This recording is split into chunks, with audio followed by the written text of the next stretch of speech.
Slenderman.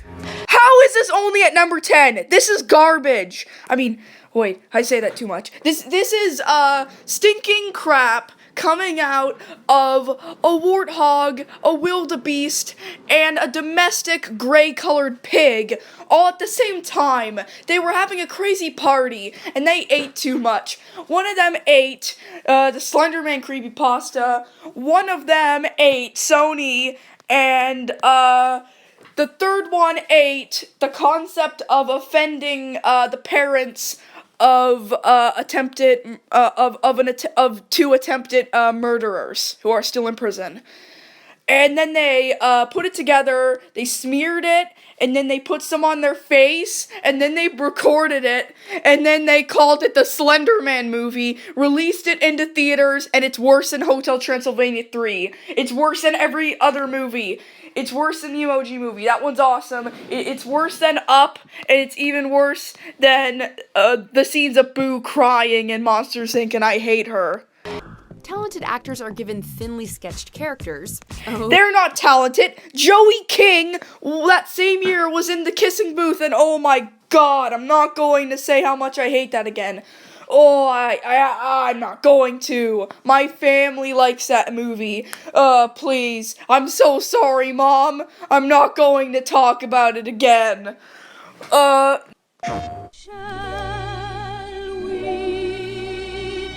on a cringy adventure and play with the Switch and the VR with the Switch. La-di-da-di-da. Starring Will Arnett and Ludacris.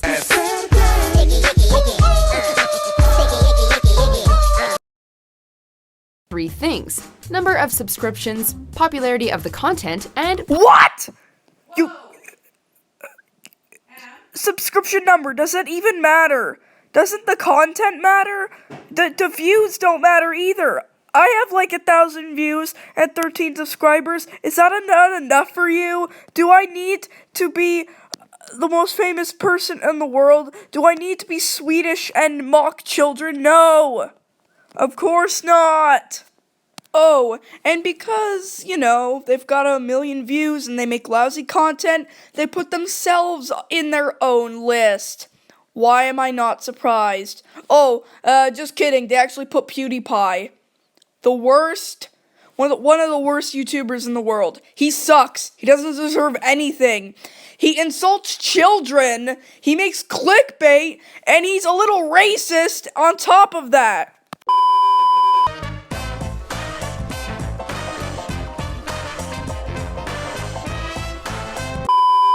Number 10. The movie is literally about emojis. Okay, first of all, that in itself is not bad. Emojis, I do not hate emojis. They are literally just emojis. These tiny cartoon illustrations that you can send to your friend, whether it be with text or without text. It's just a form of communication without using any specific words. But it's not very satisfying or engaging. And the human Yeah, you're right. The human characters are shallow, straight teenagers. Oh, who are presumably American. Why is everything American or modeled after America? I have no idea. Yes, there are a few exceptions to that, including my favorite prequel, which was based off American college and university campuses, but it doesn't have humans, and human movies stink for me. Alex. And like every freshman in high school, his whole life He stinks! revolves around his phone. That is awful! Look, all the kids are skinny! It's not hard to animate diversity, is it?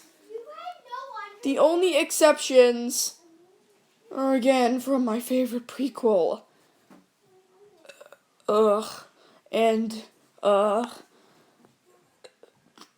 Harvey Street Kids. They made Sir Patrick Stewart play poop.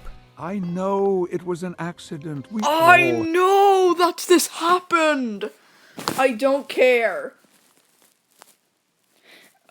By the way, to be honest, I don't care who you voice. I don't care if Steve Buscemi voiced a lizard who looks as terrifying as him in real life.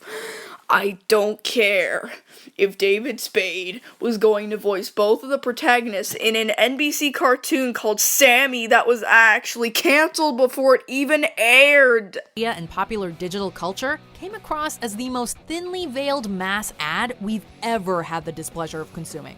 They visit. By the way, I have a question.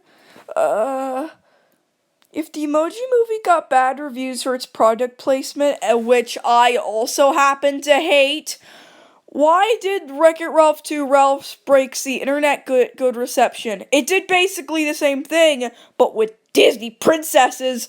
Oh, one of my least favorite franchises. Why does Disney own my favorite subsidiary? I have no idea.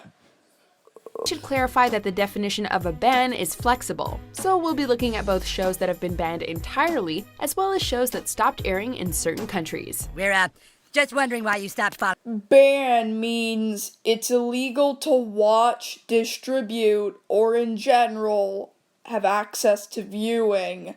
So no, it doesn't mean that. Just because Sesame Street doesn't air its Japanese subbed version on NHK anymore does not mean it's banned. You can still watch Sesame Street if you're Japanese.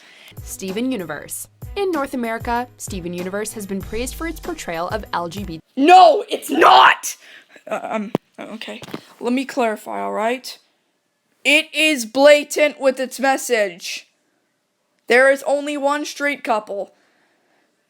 I know, it's very ironic after what I said in one of the previous clips that I don't like multiple straight characters. Oh, I'm saying be subtle with all of your depictions. Write your stories like straight stories, like just replace the female protagonist who flirts with the guys with a male one, and you've got representation. You don't need to insert the dumb slang terms and say it's taboo. That is why humans have been screwing up on this for decades. You just needed to listen to M. You just needed the M. You didn't listen. You cannot end up with the person you love at the end of every story. So the guys at Pixar thought, what would be a good idea? We need to make lots of merchandise for this amazing movie with amazing characters and amazing backgrounds. Oh, I know, we'll turn some guy named Javier into a plushie. Congratulations, Pixar. We didn't really need one, but still.